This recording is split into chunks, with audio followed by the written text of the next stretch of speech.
Good morning, guys. So welcome to this beautiful Friday, although I'm recording this on a Thursday. I've been really struggling with how to test you guys.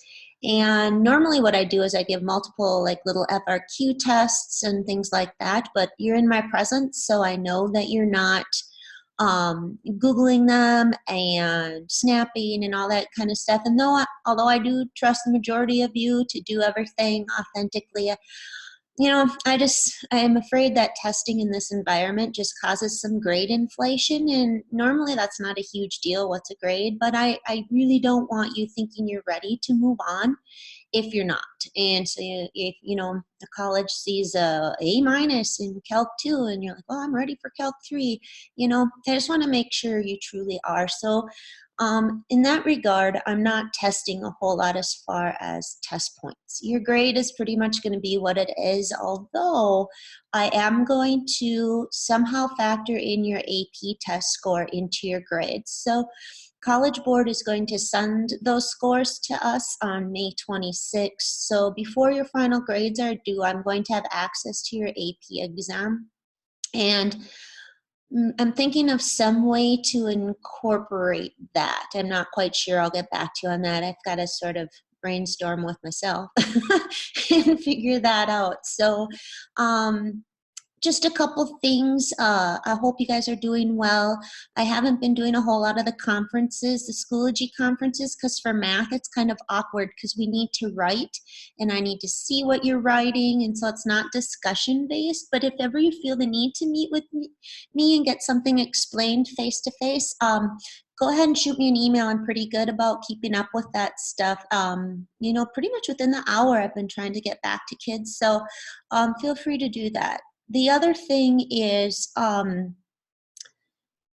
just life lessons by LaRue on how to deal with a situation where, it's so easy to just get those points and complete those tasks. So, just fill out a Google form and not do the stuff. And, and I know that's out there. I'm realistic, and I know it's really tempting, especially at your age. But, I really challenge you to take ownership for these, at least, for all your classes. But when college credit's on the line, and I don't know, just, take ownership. And that's why I've decided I'm not going to do a whole lot of test points. I think what I really want you to do is approach these next few weeks as I'm going to help myself as much as possible with the resources Mrs. LaRue is giving me.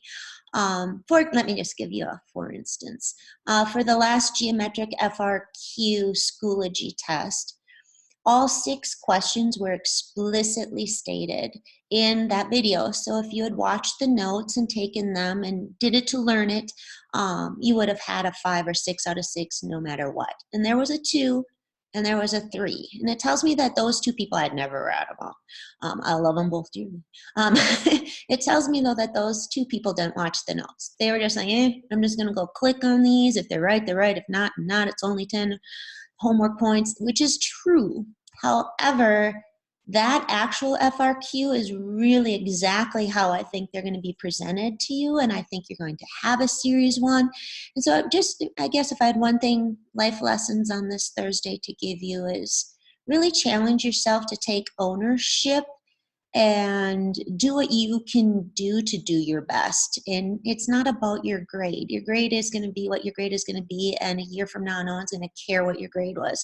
But if a year from now you're sitting there failing Calc 3 because deep in your heart you didn't really understand Calc 1 and Calc 2, that's where it starts to cost you money and cause you hiccups and make you change plans and stuff like that. So, okay, so that's my little 5-minute spiel before I go and have you grade your Super FRQ. Now that Super FRQ was a beast, but there's some really good parts to it. And so again, I'm going to have you fill out a Google form when you're done with this, because I have to have some accountability each day. But really try to learn here from this session and not just get her done. So I am going to hop onto my iPad here and share my screen.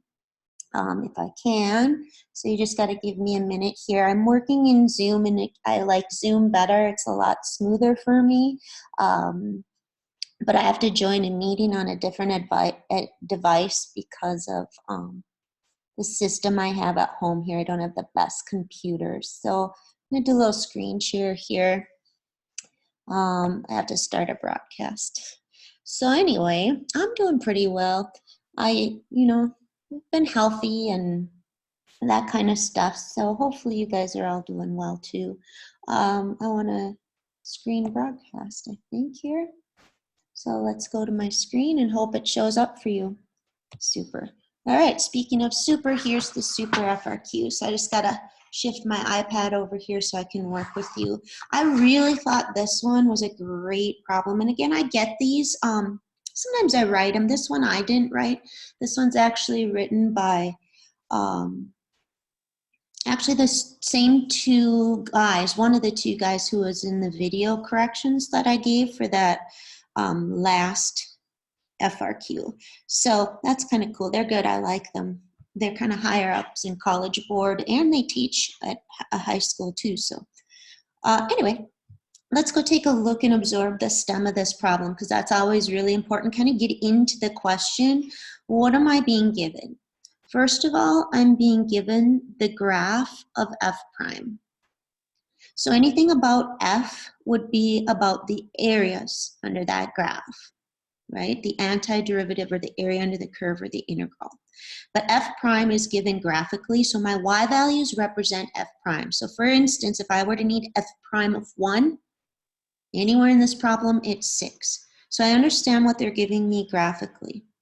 Then they give me an anchor, is what I call this, or an initial condition, but it's not f of 0. So I'm going to call it an anchor.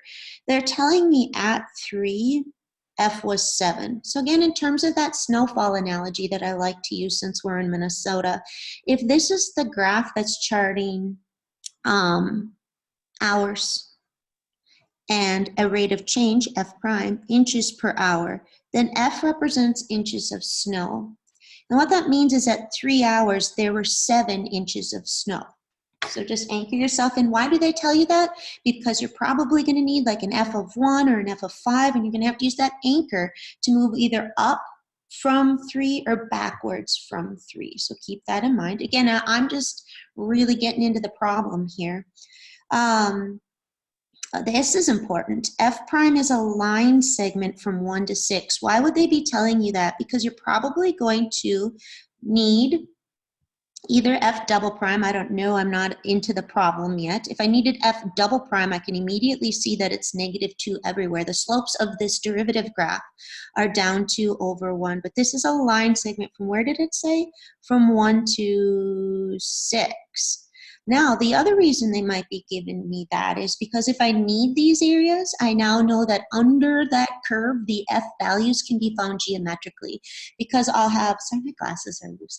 I'm going to have triangles, trapezoids, when I split things up under f prime and look at f. All right, h is not shown, but h of x is 2x minus 5. What do I know about that part of the stem?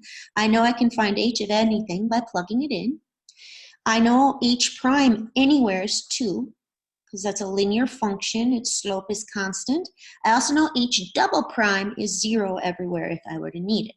All right, so now I've got the stem of the problem really going in my head, and let's start. All right, so for part A, and hopefully you tried these on your own, but you should have been on the struggle bus for a couple of them. I don't select ones that I think most of you are going to know how to do. I purposely surf through a ton of resources. I actually love curriculum development and curriculum writing. It's my passion. So I actually am a nerd, and I thoroughly enjoy looking through a huge amount of material to try to find what I think will best prepare you. So I do not purposely pick ones I know most of you are going to know how to do. This one stood out for me when I was going through a zillion resources, because I thought, oh, they could struggle with a couple of these. We like to practice harder than we play, is what I always say, right? So, and I know I'm chatting a lot today, but I haven't seen you guys for a while, and I miss you. Hopefully you miss me too, right? You're like, LaRue, shut up. I'm like, all right, I'll get started. All right, so what am I looking for? I've got G now. So I've got a lot of functions going on here. I've got F, F prime, H, G, holy bananas, right? But G of X is a product. Okay, I can deal with that. And I need to take its derivative. So you should know to launch into the product rule. Just be very careful that while doing so, you understand that both functions are compositions. So both pieces are going to need some chain rule as well. So we just need to really slow our roll and write neatly and clearly so that we don't get messed up. So I'm going to just start in black here, making a function for G prime of X. G prime of X will equal first times the derivative of the second, which would be the derivative of the outside function, keeping the guts intact, times the derivative of the guts, plus, and I might go through these a little slow, but I'm really I want you to find your mistakes and authentically fix them. And I'm not gonna make it. I was gonna have a Schoology conference and make it test points for showing up and stuff, but then people couldn't make it at any given time. And if I make it test points and I give it to third hour first, then all that information's out there before sixth hour even takes it, and then we have the grade in play. I mean, fourth hour grade inflation thing going on. So I'm just, you know what? I'm gonna have them take what? Ownership of what happens from here on out. So, and if you're like, I don't care what I get on the AP test, it doesn't matter to me, I don't even, then don't take it. You're paying for it. All right, here we go. Where am I? I was at first, D second plus second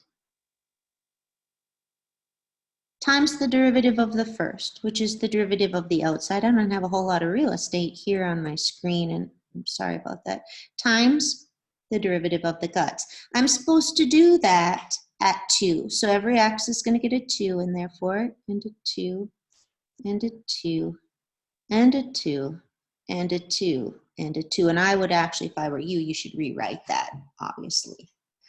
So let's go figure it out. I first need to do f of 3, 2 squared minus 1. So let's say f of 3. I can go do an equals without a linkage issue here.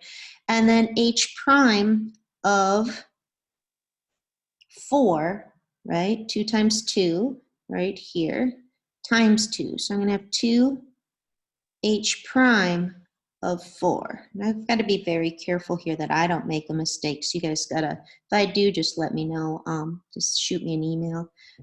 All right, so then I have to do h of 2 times 2, so h of 4, times f prime of 2 squared minus 1, that'd be f prime of 3, times 2 times 2, which is 4.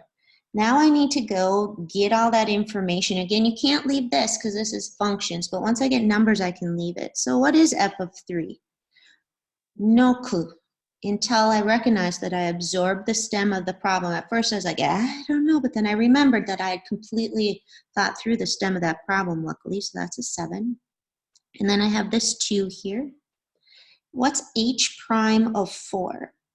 Okay, well, h prime everywhere is 2 because h is a line. So it'd be the slope of the line. Plus, what's h of 4? Plug 4 into h. I get a 3. What's f prime at 3? Well, this is the graph where the y values equal f prime, so that would be a 2, right? And right here, f prime of 3 is up at 2, and then times 4. And I don't care what that is because I can leave that numerical. And also, I don't like arithmetic. All right, so whatever that number is, if you got it right. If you're like, I didn't even do it, I'm just going with it to get the points. That's exactly what I don't want you doing. Silly kids. You wouldn't do that though, right? All right, I have something on my iPad if you're wondering, and it's getting on my stylus and causing some issues. All right, so off to part B, kids. So now we need to integrate a composite function. It's f prime of h of x dx. And again, this is brilliant how this one's written. I really like it because what the author, who's not, I am not the author, has anticipated is that you're not going to know what these functions are. They're going to be given in terms of each other, in terms of tables, in terms of graphs, and not explicitly stated because then we can cheat. And then everybody, you know, that, and I said this before, that gives them sort of an infinite database. So that's kind of going to eliminate the cheating because in order for Susie to help Sally through screen a Snapchat or texting or whatever, she's going to have to take her time to try to figure it out with Sally's different function. And so I think they're going to be pretty smart with how they test you on this. You just, you're going to absorb the problem. You're going to get into it. If you're like, I'm just going to use my notes, you're going to run out of time. So I think it'll be pretty authentic when it's done. I have a little more confidence than I did originally. All right, so let's go take a look at this guy. I am given the value of the definite integral. It's 22/3. They're asking me for f of -1, which is, this is kind of odd because there's no -1 in this problem, but I'm trying to anticipate what's going to happen here. When I have a composite function, usually what we try to do is u sub is always our number one go-to no matter what we're doing for integration. And remember, we have a hierarchy of how I've taught you to approach u sub. First of all, u sub's king. We try it first. If it doesn't work, we kind of branch off, try all those other things. But remember with u sub 2, I said there's a hierarchy within the hierarchy. I said always try letting u be the inside function first. So let's stick to that. We know that, right? This is just a weird problem, but you have to get into it. All right, so let's go give that a whirl. Let's let u equal h of x. If you're like, well, I don't know what it is. Yes, you do. Which triggers du, and you should be going, okay, this is going, I got this. Du dx is 2, so du is 2 dx. So dx is 1/2 du. U sub's going to work for me. Okay, now watch. I also need to do a limit change when I do u sub. So instead of going from 2 to 4, I have to go from h of 2. There's my -1 coming into play. That was lovely. To h of 4, which would be 3, right? Now watch when I reset this up. What do I know? Okay, so let's go rewrite this. We've done this before. I actually think if you really get it, this form of testing becomes easier because you don't have to know all those zillion different antiderivatives. You just have to understand its concept and the concept of u sub, but the actual mechanics, is kind of nice because I'm just dealing with these generic functions. All right, so what am I setting up here? I'm now integrating 1/2 of the integral from limit change to limit change of f prime of my u choice du. And furthermore, I know that has to eat, furthermore, I sound very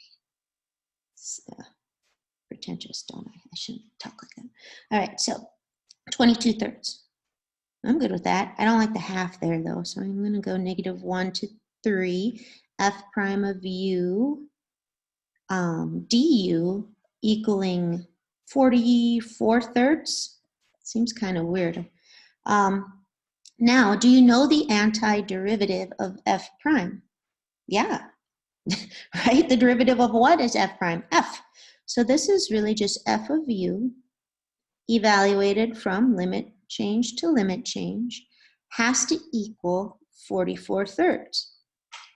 Well, what does that mean? It means fundamental theorem of calculus. Now I have f of -1 introduced. I'm actually feeling pretty confident about this. Let's go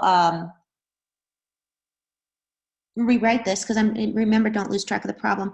I'm trying to find f of -1. So f of -1, I'm going to add it over onto the other side, and it'll be 44, no. If I add it over to the right, it'll be f of 3 minus 44/3. Now I can be done with this if I can figure out what f of 3 is.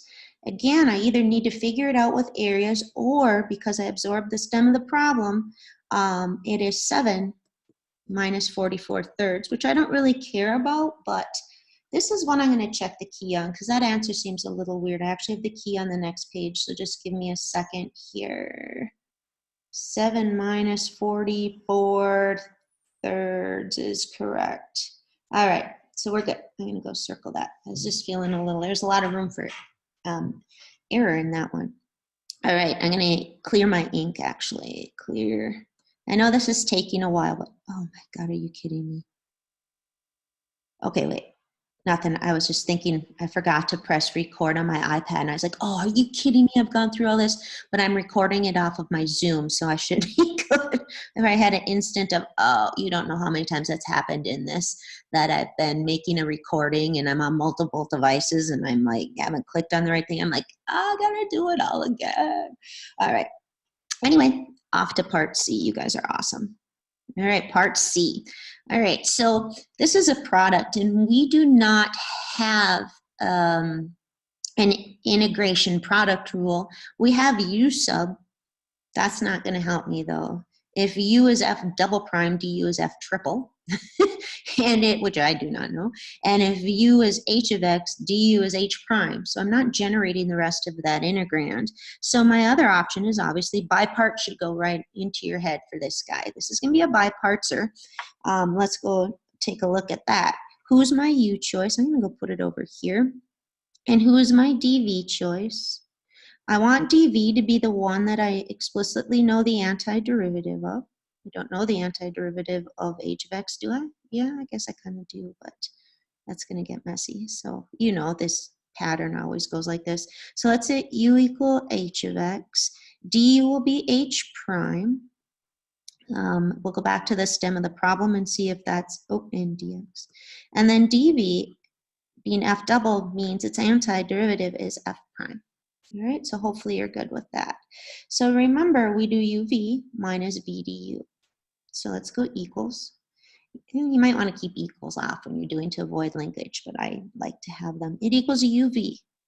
So that's going to be h of x, f prime of x, right? Minus v du. V and du is h prime of x dx, which I thought I remembered that being linear, would just be 2. So let's go 2 dx from 1 to 5. All right, so what do I have going here? I have got h of x, f prime of x from 1 to 5.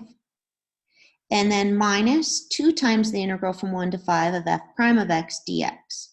So I think what I want to do is I'm going to go take care of this guy separately and maybe off of my workflow. That will be h of 5, f prime of 5, minus h of 1, f prime of 1. All right, let's go up here and figure out what that is. H of 5, 10 minus 5 is 5. F prime of 5, it's the y value here, negative 2. So I'm seeing negative 10 minus h of 1. Boy, this is a beefy problem. Negative 3, I love it.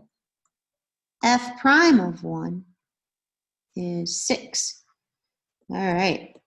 So it looks like that whole first part of my antiderivatives value is negative 10 plus 18, right? Hopefully I'm not making any arithmetic errors. We have an 8 minus 2 times. Now I'll deal with the rest of it, so I'm going to erase this. I just like to do these in pieces. Notice I kept that out of the workflow to avoid linkage. All right, so I have 2 times, and I have to do the antiderivative of f prime is f. So I'd have to do f of 5 minus f of 1. I can't leave that because I can't leave functions. So I have to go figure out, oh man, this is a beast. So I have to go up to the top. I have to figure out f of 5 and f of 1. All right, here we go. Back to some AB here. That's why they gave us f of 3 equaling 7. And we used that a couple times already, but there were already 7 inches of snow 3 hours in. I have to move forward to f of 5. So this area under was already at 7 when I accumulated up to 3 under the curve of f prime. So when I move forward to 5, I'm going to have to add this rectangle because there's more snow, right? So that is an area of 1. It's a triangle. This is also an area of 1, but it's below, so that means snow melted. So it looks like my f of 5 is also 7. Okay, it's the 7 that was there at 3 plus the 1 minus the 1. So I'm just going to leave that there. What's my f of, what was the other one I needed? F of 1. F of 1, I've got to take into the fact that I know there is already 7 inches of snow 3 hours in, but that was after accumulating this trapezoid. So to move backwards, I'm going to have to remove all of this snow, or the area of the trapezoid. Wow, do I love this problem. 1/2 of whoever, these guys are my spirit animals. 1/2 of the height times the sum of the bases, which would be 6 plus 2, correct? So, boy, you guys, I hope you're really listening to this. There's some really good math in this. 8. So I have to go back 8 and take off that accumulation. So I'm at a -1 and a 7. So let's go back over here. I had an 8 minus 2 times f of 5. Sorry, itch in my nose. It's making me want to sneeze. I kind of have a cold. I hope I don't have it. I know I don't. F of 5 was 7, and then it was minus -1. I'm just going to leave it, let it sit. All right, next one up. Clearing. All right, so the next one up, part D. This is BC. This was actually AB. This one was a mix. This one was AB. And our last one's going to be BC. So this is a really good problem for reviewing lots of stuff. All right, so here we go. Oh, now I have a quotient. All right, so how do we deal with quotients? Don't say quotient rule, that's a derivative rule. A lot of times we let u be the denominator in hopes that its derivative generates the numerator. Yuck, right? So I always like to bring those constants out front. Whether you like to or not, I guess that's up to you. Now what? Does this look inverse trig-y? No, I'm not seeing any sort of arctan or anything. Does it seem like I could do long division? I don't quite know how that's going to happen, so no. What else do we know for these? Partial decomp? Yes, if the denominator is a product of linear factors. Let's go check that out. Well, I know h of x is linear, correct? So let's do 6. This is going to go decomp. I can already see it here. Plus, I spotted it on that key when I flipped the page. So, h, linear numerator here, h of x was given as 2x minus 5. What's that telling me? My guess is f prime of x on the interval from 1 to 2 can be written as a linear function. What an awesome problem. Yeah, can I write this as a linear function? Yeah, because it told me it was a line segment on that whole interval, in particular from 1 to 2. So I guess if I'm going from 1 to 2, I would be going from 1, 6. I think I'm going to go get the equation of the line segment so I don't have to use a fraction for my slope. I'm going to go, oh no, I wouldn't need to. 1, 6, and then 2, what do we have, 4? So my slope, and you might say, oh, I just need the slope. No, that's f double prime. I need f prime's equation. Oops, sorry about that. So I'm going to go point slope form. Y minus the y I know is equal to the slope. The slope on all of these is down 2 over 1, down 2 over 1. I don't really need to subtract and all that kind of stuff. So -2 times x minus the x I know. Y is equal to -2x plus 4 more plus 8. I'm going to go see if that looks good here. Does it look like it's going to sail through 8? It sure does. I'm pretty confident in that linear expression down here. So that would be -2x plus 8. I like to kind of clean stuff up as I go, so I think I'll factor a -2 out of that and pull it out front as a -1/2, if you don't mind. So I think I'll have a -3 out front from 1 to 2. And then I would have x over, I'm factoring that out, so an x minus 4 and a 2x plus 5. minus 5. Now this is where I'm not going to talk you through this one anymore, and I'm going to ask you some questions about its solution. So I really want you to remember how to do one like this, right? And I'm going to have you keep going. You should be able to decompose that. It's going to equal a over x minus 4 plus b over 2x minus 5. You're going to find your a, you're going to find your b. You're going to be very careful. It's going to go natural log, and do not forget about the fraction correction that's going to be necessary for that second linear factor. But that's something I'm confident in, but it doesn't mean you're going to finish that off and you're going to go ahead and that's going to be part of your Schoology test too, or quiz, whatever you want to call it, doesn't matter. Task. All right, so last one. The function k has the first, now we got another function? This is amazing. K prime is f of, and it is known that k of 1 equals negative 1. Okay, so k is being defined in terms of f. Find the third degree Taylor polynomial. Brilliant.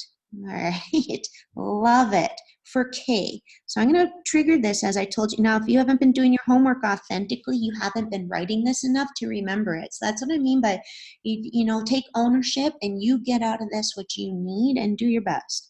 So k of x is equal to, or being approximated by a third degree Taylor polynomial for x, which equals, just in general, it's going to be, remember we usually do f of x, but it's the same thing.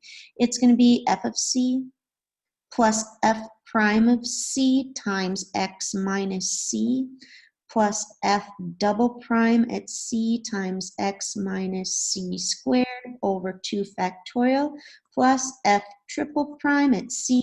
This triggers the process over 3 factorial. Now what I'm going to do is go fill in these missing parts. Do I know the center? Yes. So I'll do k of 1 plus k prime of 1 times x minus 1 plus k double prime at 1 times x minus 1 squared over 2 plus k triple prime evaluated at 1 over 6, 3 factorial, times x minus 1 cubed. All right, now that's always how these Taylor and Maclaurin, this isn't a Maclaurin because it's not centered at 0, but that's always the format for these. All right, we're approximating a certain function. Usually it's f, sometimes it's specific like natural log, but they didn't have it be specific because we can Google that. So again, this is just amazing how well written this problem is. You can tell they're writers. All right, so anyway, all I need to do is go supply these coefficients. So there's got to be a way for me to find k prime, k double, k triple. Well, yeah, because they already gave me k prime and they handled me k. So really my task is going to be the k double, the k triple.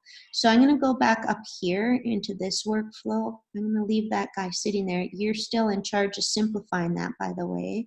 I think I'm going to leave you with finding those coefficients as well, because that's what we obviously know k of 1. We obviously know k prime of 1. We know how to take a derivative of a derivative and then a derivative of a derivative. So you should be able to complete this Taylor polynomial, and I'll ask you about that in your Schoology quiz. All right, so that's it. That was an awesome problem. It's the only one for you for today. And that would be Friday, although I'm making this on Thursday. But then you're going to have a little task, a weekend assignment like you normally would. Like this would have been our in-class, what we did in class. I don't know how long this took me. I think it's pretty close to a half hour. So this was, you know, our class period on a Friday. And your assignment on that Friday is listed on the master schedule, which you should really keep, you know, that thing up and open and ready to access at all times. Awesome, guys. You're great.